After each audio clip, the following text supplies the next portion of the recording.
ఆంధ్రప్రదేశ్ అనేటటువంటి ఒక రాజ్యానికి మకుటం లేని మహారాజును నేను అని ఫీల్ అవుతూ ఉంటాడు జగన్మోహన్ రెడ్డి. 30 సంవత్సరాలు పరిపాలిస్తారని కూడా అన్నాడు. మరే అంటే ఆయన దృష్టిలో ఆయన ఒక మకుటం లేని మహారాజు. ఓకేనా. ఆంధ్రప్రదేశ్ అనేది ఒక రాజ్యం, ఆయన మహారాజు, ఈ ప్రజలంతా బానిసలు. యాజ్ ఇట్ ఈజ్ బాహుబలి సినిమాలో మాహిష్మతి రాజ్యము, అందులో ఉన్నటువంటి ప్రజలు బానిసలు, బల్లాల దేవుడు అనేటువంటి రాజు. అట్లా ఫీల్ అవుతూ ఉండేటటువంటి జగన్మోహన్ రెడ్డి యొక్క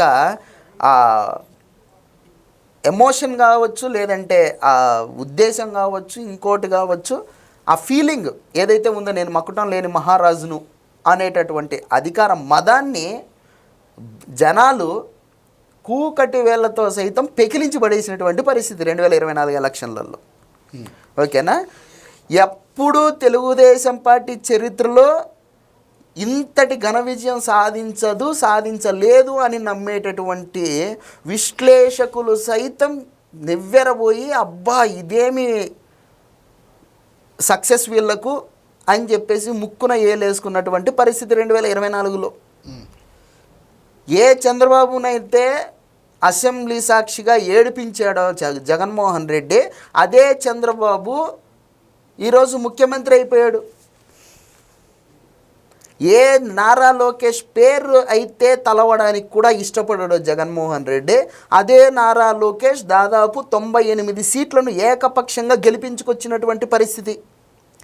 ఏ పవన్ కళ్యాణ్ అయితే పద్దాకులు నలుగురు పెళ్ళాలని చెప్పేసి వ్యక్తిత్వ హననానికి పాల్పడ్డాడో జగన్మోహన్ రెడ్డి, అదే పవన్ కళ్యాణ్ ఈరోజు రాష్ట్రానికి ఉప ముఖ్యమంత్రి 100% స్ట్రైక్ రేట్తో. సో ఇంతగా జగన్మోహన్ రెడ్డి యొక్క ఈగో హట్ అయిన తర్వాత అతను పదే ఈ కూటమి ప్రభుత్వం మీద ఇట్లాంటి దిక్కుమాలిన దాష్టికాలకు పురిగొల్పేటటువంటి ఘటనలు చేయించకుండా ఉంటాడా తన మనుషులతో?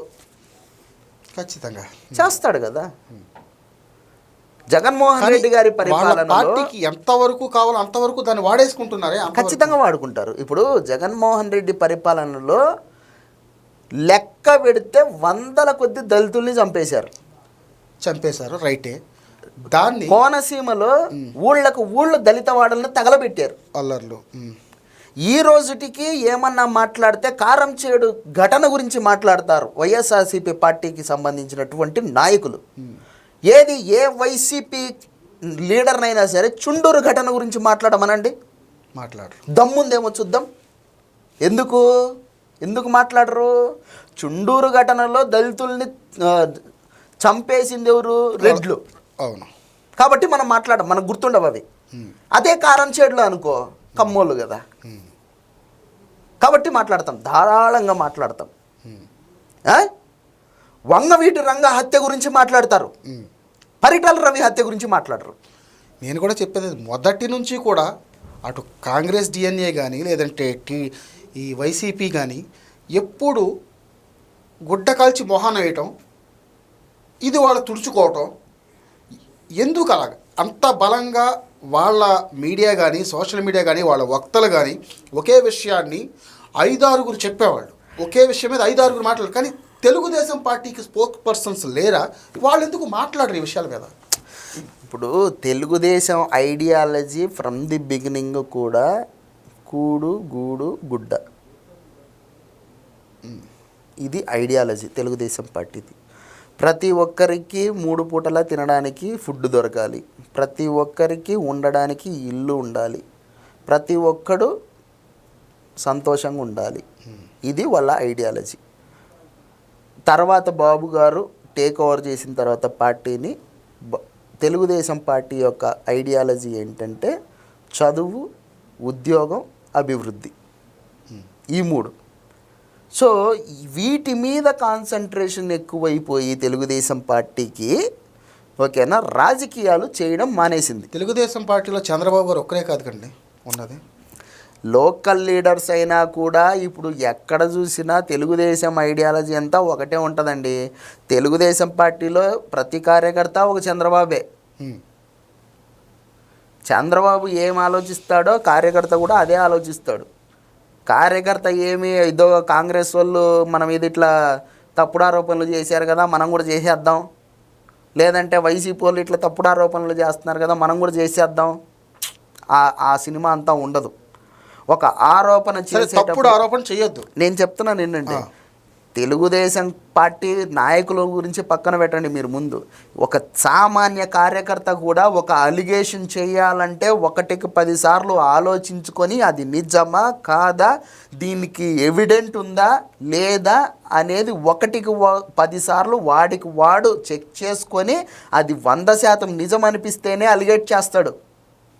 అట్లాంటివన్నీ అనవసరంగా వాళ్ళు ఇది గుడ్డగాల్సి నెత్తి మీద వేసే రకం కాదు, ఫస్ట్ పాయింట్. రెండోది, ఎదుటోళ్ళు వేసినటువంటి ఈ బేస్లెస్ ఎలిగేషన్లకు తెలుగుదేశం పార్టీ కార్యకర్తలు కానీ నాయకులు కానీ పెద్దగా దాన్ని కౌంటర్ చేయడానికి ఎందుకు ఇంట్రెస్ట్ చూపించారంటే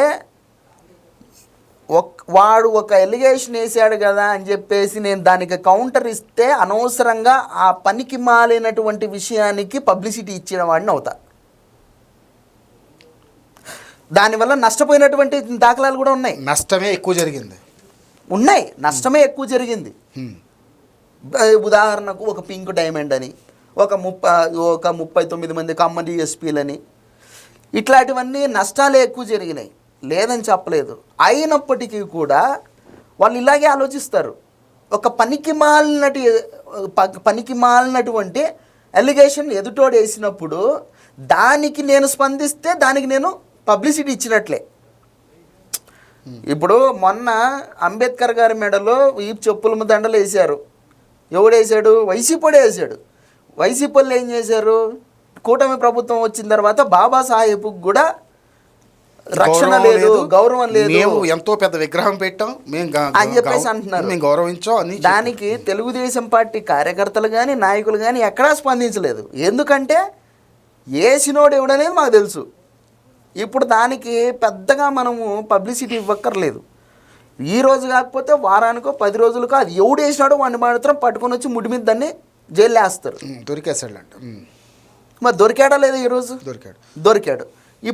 ఇప్పుడు తెలిసిపోయిందా లేదా ఎవడేసాడు అనేది? వైసీపీ వేసాడనేది. బట్ వైసీపీ వాడు ఇప్పుడు ఈ 10 రోజులు వాళ్ళు దాన్ని క్యాష్ చేసుకుంటారు. ఇప్పుడు ఈ వైసీపీ వేశాడు అన్న విషయాన్ని మీరు జనాల్లోకి తీసుకెళ్ళగలరా? ఖచ్చితంగా తీసుకెళ్తారు. ఎందుకు తీసుకెళ్ళరు? బట్ నిన్న సాయంత్రం దొరికాడు. బట్ ఇప్పటి వరకు కూడా తెలుగుదేశం పార్టీ అఫీషియల్గా ఎవరు కూడా ఒక వక్త ఒక మీడియా ముందు మాట్లాడలేదు. అంటే ఎస్సీ సామాజిక వర్గానికి చెందినటువంటి అట్లీస్ట్ నాయకులైనా వాళ్ళు మాట్లాడాలి. మరి ఈ విషయం ఇప్పటి నుంచే కాదండి, ఈవెన్ 2019 ఆయన మర్డర్ జరిగినప్పుడు కూడా నారాసుర రక్త చరిత్రని ఎంత కత్తి పెట్టి చేతిలో పెట్టినప్పుడు కూడా పెద్దగా ఎవరు మాట్లాడలేదు. వాస్తవమే ఉదయ్. పార్టీలు అన్న తర్వాత ఒక పాస్టర్ నుంచి చనిపోతే దాన్ని కూడా వాళ్ళు క్యాష్ చేసుకున్నారు. డెఫినెట్గా చేసుకుంటారు. ఇప్పుడు ఇప్పుడు వైసీపీ పార్టీకి తెలుగుదేశం పార్టీకి ఉన్నటువంటి వ్యత్యాసం అదే కదండి. కానీ జనాలకు అది అవసరం లేదండి. ఇప్పుడు తెలుగుదేశం పార్టీ పుట్టింది ఒక తెలుగోడి ఆత్మగౌరవం కోసం, మానసిక సంఘర్షణలో నుంచి పుట్టుకొచ్చినటువంటి పార్టీ తెలుగుదేశం పార్టీ. ఒక తెలుగోడి అవమాన జ్వాలలో పుట్టినటువంటి పార్టీ తెలుగుదేశం పార్టీ. ఓకేనా? తెలుగుదేశం పార్టీ పుట్టుకలోనే ఒక ఆత్మగౌరవం ఉంది, తెలుగుదేశం పార్టీ పుట్టుకలోనే ఒక పౌరుషం ఉంది. కానీ వైఎస్ఆర్సీపీ పార్టీ పుట్టుకలో ఏముంది? రాజశేఖర రెడ్డి శవం తప్ప. నేను అంటాను డెఫినెట్గా. ఎందుకంటే రాజశేఖర రెడ్డి శవం పక్కనే కదా పుట్టింది వైఎస్ఆర్ కాంగ్రెస్ పార్టీ. ఏడ పుట్టింది? సో శవం పక్కన పుట్టినటువంటి పార్టీకి శవ రాజకీయాలు మాత్రమే ఎజెండా. ఇంకా వేరే ఎజెండా ఎట్లుంటుంది? ఇప్పుడు ఈ ప్రవీణ్ పగడాల అనేవాడు చచ్చిపోయాడు. ఎట్లా చచ్చిపోయాడు? జనాలకి ఇవన్నీ ఏం అవసరం లేదు, ఆడు చచ్చిపోయిందని కారణం ఏంటి? వైసీపీ వాళ్ళు ఏదో ప్రచారం చేస్తూ ఉన్నారు, నిజమేనా అని అనుకుంటారు. వాస్తవం ఏంటి? ఈ ప్రవీణ్ పగడాల అనేవాడు ఎట్లా చచ్చిపోయాడు? వాని బలుపుతో వాడు చచ్చాడు. నేను హార్ష్గానే చెప్తా. నాకేమి పోస్ట్ మార్టం రిపోర్ట్లో నిద్దట్లో నిద్దట్లోనే ఆయన బండి తోలేసి అలా చనిపోయాడని తెలిసింది. పోస్ట్ మార్టంలో వచ్చినటువంటి విషయము, అలాగే మాకు పర్సనల్గా దాన్ని మీరు తెలిసినటువంటి జనాలకు విషయం. ఎంతవరకు చేర్చగలరు అది నేను అడిగేది. ఎంతవరకు చేర్చడంలో చేరుస్తారంటే విఫలం అవుతున్నారు అంటున్నాను. ఇప్పుడు మీరు ఎలా నొక్కి నొక్కి అడుగుతా ఉన్నారంటే వైసీపీ వాళ్ళు ఇంత ఉధృతంగా ప్రచారం చేస్తున్నారు కదా, మీరు ఎందుకు చేయట్లేదంటే వాళ్ళకు ఒక టీం ఉందబ్బా. వాళ్ళు ఇప్పుడు వైసీపీ వాళ్ళదంతా పెయిడ్ ఆర్గనైజ్డ్ సోషల్ మీడియా, వాళ్ళ దగ్గర అవినీతి సొమ్ము ఉంది. టీడీపీ దగ్గర అసలు డబ్బే లేదా సార్ ఒక నిమిషం. ఇప్పుడు వైసీపీ వాళ్ళది పెయిడ్ ఆర్గనైజ్డ్ సోషల్ మీడియా అండి. వాళ్ళ దగ్గర అవినీతి అక్రమ సంపాదన ఉంది. ఓకేనా, 100 రూపాయలు ఖర్చు పెడితే భవిష్యత్తులో మనకు అధికారం వచ్చిన తర్వాత 1,00,000 రూపాయలు దోచేద్దాం అనేటటువంటి మైండ్ సెట్లో వాళ్ళు ఉంటారు. కాబట్టి ఖర్చు పెట్టడానికి వెనకాడతారు. ఇప్పుడు మీరు ఇందాక ఏమన్నారు, తెలుగుదేశం పార్టీ దగ్గర డబ్బులు లేవా అని అడిగారు. ఉన్నాయి లేవని మేము అనట్లేదు. 2047 విజన్ అంటున్నారు సార్. నేను చెప్పేది 2029 ఎక్కితే కదా నెక్స్ట్. నేను అదేనండి చెప్తుంది. ఇప్పుడు తెలుగుదేశం పార్టీ దగ్గర డబ్బు ఉంది, వైసీపీ దగ్గర డబ్బు ఉంది.